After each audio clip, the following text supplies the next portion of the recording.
$1 trillion. সংখ্যাটি শুনতে সহজ, তবে এর গভীরতা পরিমাপ করা সাধারণ মানুষের কল্পনারও বাইরে। আর সেই ট্রিলিয়ন ক্লাবের প্রথম নামটি হচ্ছে মার্কিন রকেট নির্মাতা প্রতিষ্ঠান স্পেসএক্স এর ইলন মাস্ক। কিন্তু আপনি কি জানেন এই $1 ট্রিলিয়ন আসলে কত টাকা? বাংলাদেশি টাকায় হিসাব করলে এই টাকার অঙ্ক কত বড় দাঁড়াবে?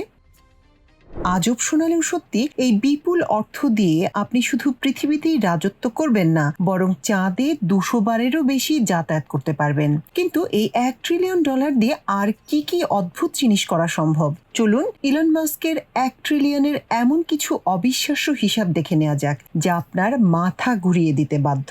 $1 ট্রিলিয়ন মানে হলো একের পিঠে 12টি শূন্য। সহজ ভাষায় 1000 বিলিয়ন ডলারে হয় $1 ট্রিলিয়ন। বর্তমান মুদ্রা বিনিময় হার অনুযায়ী $1 ট্রিলিয়ন মানে হলো 118 লক্ষ কোটি বাংলাদেশি টাকা। সংখ্যাটি মাথায় ঢুকছে না তো? চলুন একটু সহজ করা যাক। আপনি যদি যীশু খ্রিস্টের জন্মের পর থেকে শুরু করে আজ পর্যন্ত, অর্থাৎ গত 2000 বছরেরও বেশি সময় ধরে প্রতিদিন 1,60,00,000 টাকা করে খরচ করতে থাকেন, তাও আজ পর্যন্ত আপনি এই $1 ট্রিলিয়ন শেষ করতে পারতেন না। এমনকি আপনি যদি এই $1 ট্রিলিয়নের $1 নোটগুলো একটির পর একটি মাটির উপর সাজাতে থাকেন, তবে এই নোটের চেইনটি পুরো পৃথিবীকে প্রায় 4000 বার পেঁচিয়ে ফেলতে পারবে। এবার আসা যাক আমাদের মূল আকর্ষণে, চাঁদে যাতায়াতের হিসাব। ইলন মাস্কের নিজের কোম্পানি স্পেসএক্স বর্তমানে বিশ্বের সবচেয়ে শক্তিশালী রকেট স্টারশিপ তৈরি করছে। নাসার আর্টেমিস মিশনের বাজেট অনুযায়ী একটি স্টারশিপ রকেটে করে চাঁদে একবার পূর্ণাঙ্গ মিশন পরিচালনা করতে খরচ হয় আনুমানিক $2 থেকে $4 বিলিয়ন।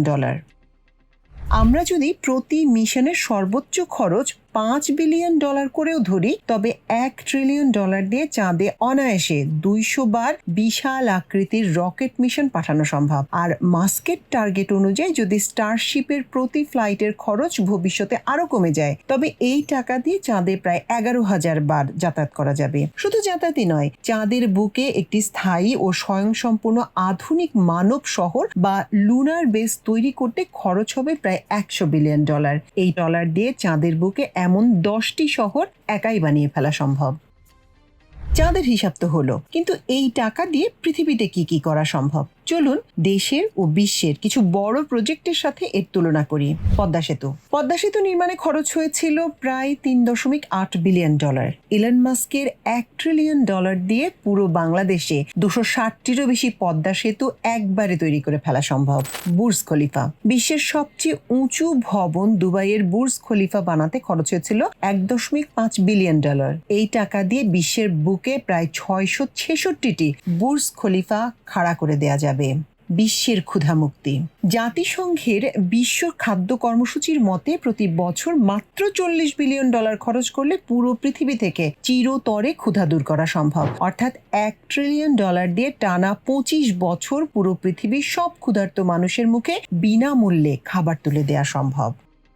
কিন্তু বিশ্বের প্রথম ট্রিলিয়নিয়ার হয়ে ইলন মাস্কের লাভ কি? তিনি কি এই টাকা দিয়ে বিলাসবহুল জীবন কাটাবেন? মাস্কের পুরনো ইতিহাস বিশ্লেষণ করলে বোঝা যায় তিনি টাকার পাহাড় জমানোর জন্য ধনকুবের হতে চান না। তার আসল লক্ষ্য আরো অনেক বড় এবং বৈজ্ঞানিক। ইলন মাস্ক বহুবার বলেছেন তার জীবনের মূল উদ্দেশ্য হলো মানুষকে মঙ্গল গ্রহে নিয়ে যাওয়া। 2050 সালের মধ্যে মঙ্গল গ্রহে 10 লাখ মানুষ পাঠানোর যে মহাপরিকল্পনা মাস্কের রয়েছে, তার জন্য প্রয়োজন বিপুল পরিমাণ অর্থ।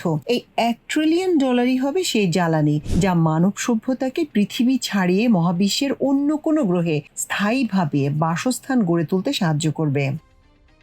$1 ট্রিলিয়ন এই জাদুকরী শক্তি আসলে শুধু কোনো ব্যক্তির সম্পদ নয়, এটি এমন এক পুঁজি যা এককভাবে পুরো মানব ইতিহাসের গতিপথ বদলে দেওয়ার ক্ষমতা রাখে। আপনাদের কি মনে হয় ইলন মাস্কের এই টাকা কোন খাতে সবচেয়ে আগে খরচ করা উচিত? মহাকাশ গবেষণায় নাকি বিশ্বের ক্ষুধা ও দারিদ্র্য দূরীকরণে? আপনার মতামত কমেন্ট করে জানান।